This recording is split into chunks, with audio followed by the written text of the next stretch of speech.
El fútbol es un deporte que a lo largo de su historia dejó miles de anécdotas para contar, como por ejemplo de victorias, derrotas, curiosidades o en el peor de los casos, tragedias. En esta oportunidad te vamos a comentar aquellas jugadas o movimientos y goles que marcaron un antes y después en la historia del fútbol y que llevan sus propios nombres.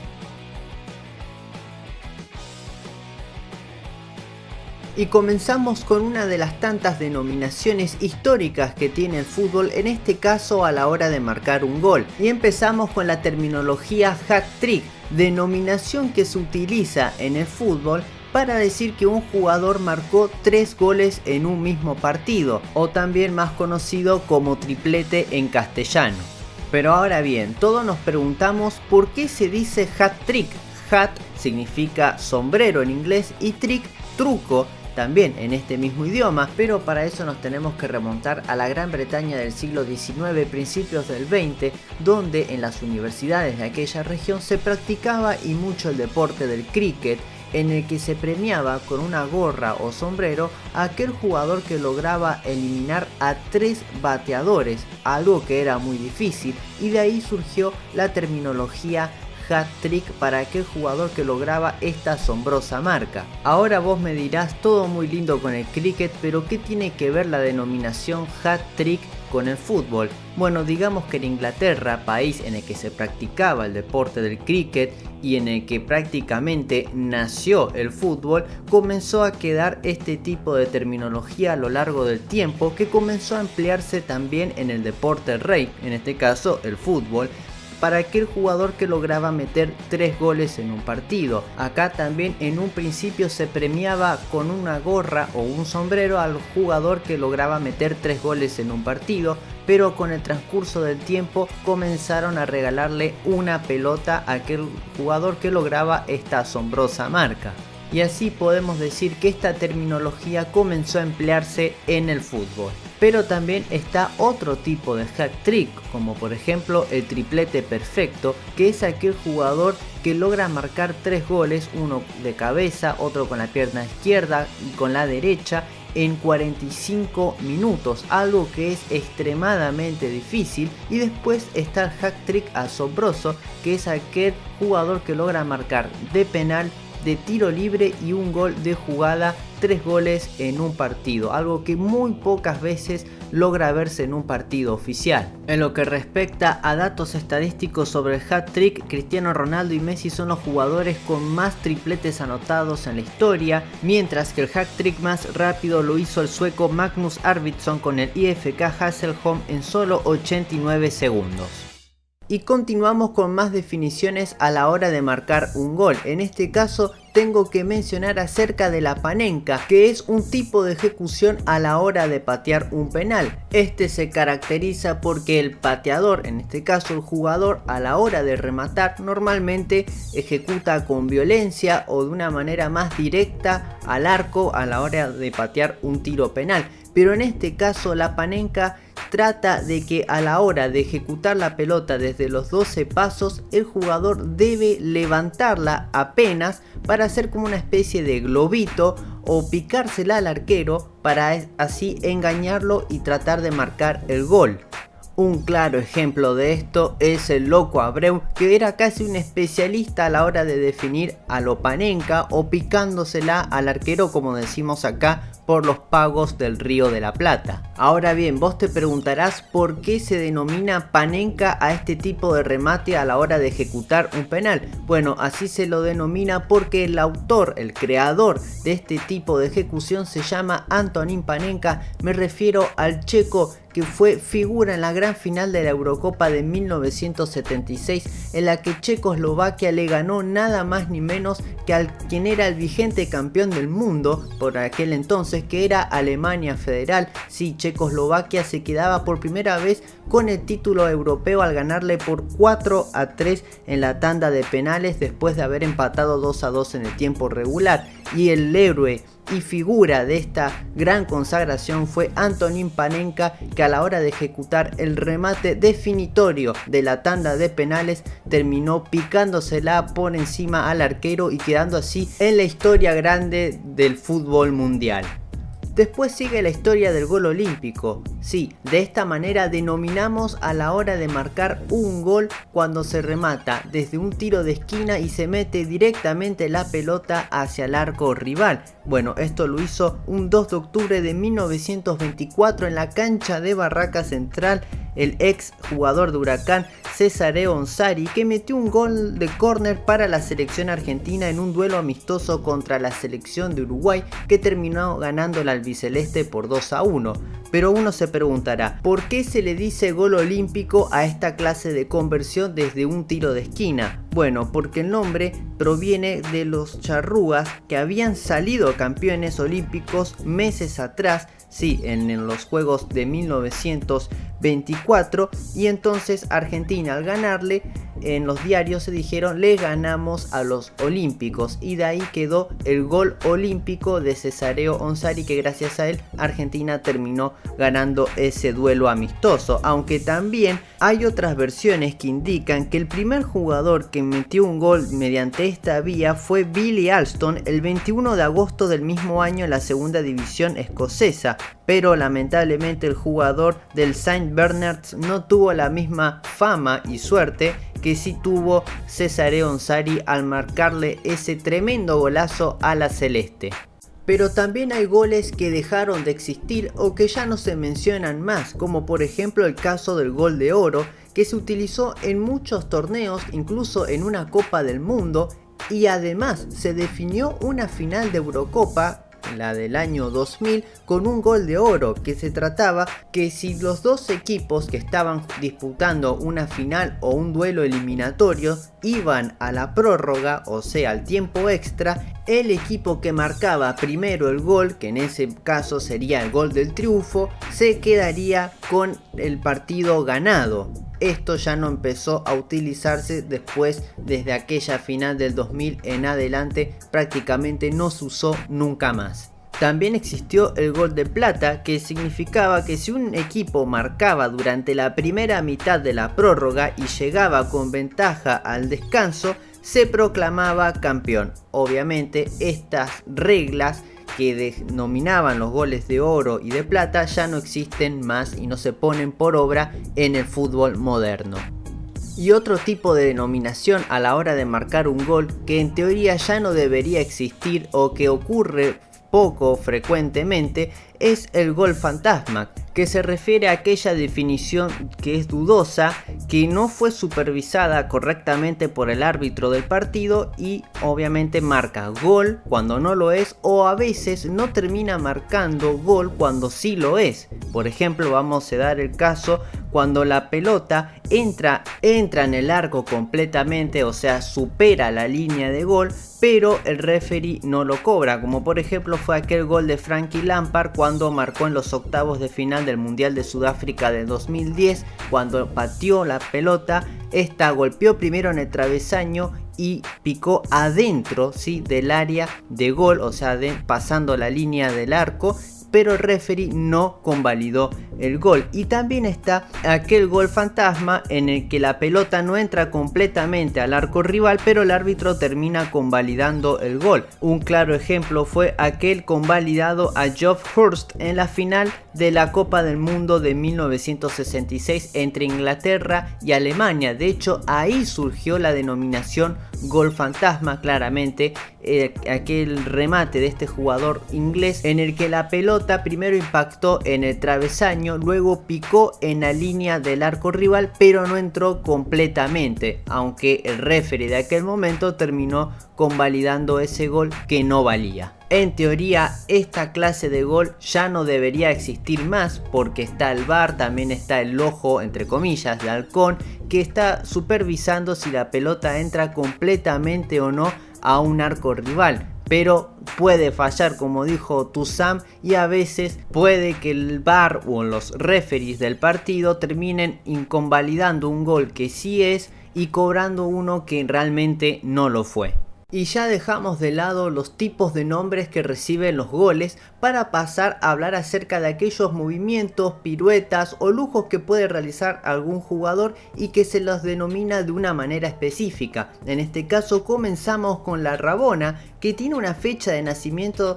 en el 1948. El autor de este tipo de lujo fue Ricardo Infante en Estudiantes de La Plata, cuando hizo un gol de 35 metros a Rosario Central. Pero no fue un gol así nomás, porque según como cuentan algunos diarios de esa época, la pelota le había quedado para la pierna izquierda, su pierna menos hábil, pero se ingenió para pasar la pierna derecha por detrás de la izquierda y rematar prácticamente cruzado de piernas para así marcar un tremendo gol que se lo denominó la Rabona, porque el diario El Gráfico hizo una producción con el jugador estudiante entre comillas, y a ese gesto rebelde de no querer definir con la zurda sino con la derecha terminó llamándolo la Rabona, tal como se identificaba en aquel tiempo a aquellos estudiantes que faltaban a la escuela sin el consentimiento de sus padres. Después muchos jugadores comenzaron a replicar este lujo en distintos puntos de la cancha, a veces para dar un pase, para hacer un lujo, valga la redundancia,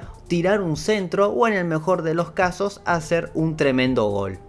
Después es el turno de hablar de la foquiña, una pirueta muy pero muy interesante que surgió en Brasil justamente el 16 de septiembre del 2007 de la mano de una joven promesa del fútbol brasileño quien era Kerlon Moura, quien finalmente nunca pudo dar el gran salto a las grandes ligas, pero pese a eso hay que recordarlo porque fue uno de los creadores de un tipo de regate, de pirueta, lujo, como quiera llamarlo, que quedó en la historia, que se denominó la foquiña porque era un modo de caminar con la pelota haciéndola rebotar en la cabeza sin que ésta toque el suelo. Obviamente para todos los espectadores, la prensa y el público en general era un gran espectáculo ver este tipo de pirueta que hacía Moura, pero para los defensores rivales era como una especie de burla y un gran problema a resolver. De hecho, el defensor del Atlético Mineiro, Coelho, lo paró con extrema violencia al delantero del Cruzeiro cuando este realizaba la foquiña con una patada prácticamente letal.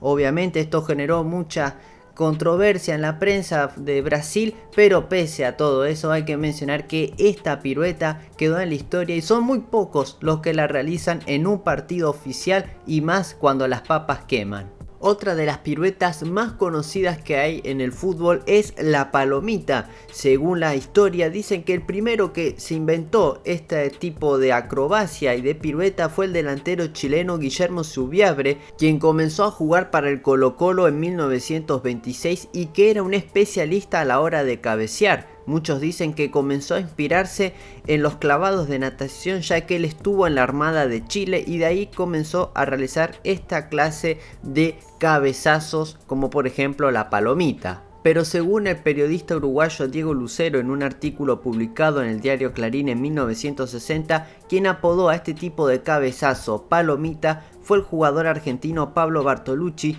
que comenzó a ensayarla una tarde mientras estaba bañándose junto con un grupo de amigos en una laguna de Sarandí, después de que uno de ellos le tirara, durante un clavado de Bartolucci, le tirara una pelota que este impactó con la cabeza en el aire. Después, el día que la mostró la palomita a todo el mundo fue en el duelo amistoso entre la selección argentina y el Bologna el 15 de agosto de 1929 en Buenos Aires, y allí él mencionó que rechazó la pelota de palomita por su parecido al vuelo del ave al extender los brazos lateralmente. Y ahora nos toca hablar de una de las piruetas más reconocidas y más difíciles de realizar en el mundo del fútbol. Me refiero al escorpión, sí, esta gran acrobacia que realizó el mítico y el histórico arquero de Atlético Nacional y de la selección de Colombia. Me refiero a René Higuita, quien hizo esta gran pirueta en un duelo amistoso entre Colombia y la selección de Inglaterra en el viejo estadio de Wembley allá por 1996. En este duelo el loco Higuita hizo historia al rechazar un centro del ex mediocampista del Tottenham, Jamie Redknapp, quien lanzó un centro hacia el área rival de la selección cafetera, y allí Higuita terminó rechazando la pelota al lanzarse hacia adelante, flexionar sus rodillas para atrás y despejar la pelota con sus talones, para así quedar en la historia con esta jugada que denominó escorpión por su parecido con la figura del artrópodo. Sin embargo, los historiadores del fútbol dicen que esta pirueta ya se vio antes. El inventor de esta fue el delantero paraguayo Arsenio Érico, el histórico delantero y goleador que tuvo Independiente de Avellaneda, quien realizó esta acrobacia que en aquel momento se denominaba balancín. Sí, allá por el 12 de agosto de 1934 en el clásico entre Independiente y Boca Juniors, en el que Érico convertiría de esta manera y también quedaría en los libros de la historia del fútbol. Y en el puesto número 1 para mí tenemos a la mejor acrobacia y pirueta que existe en el fútbol, que es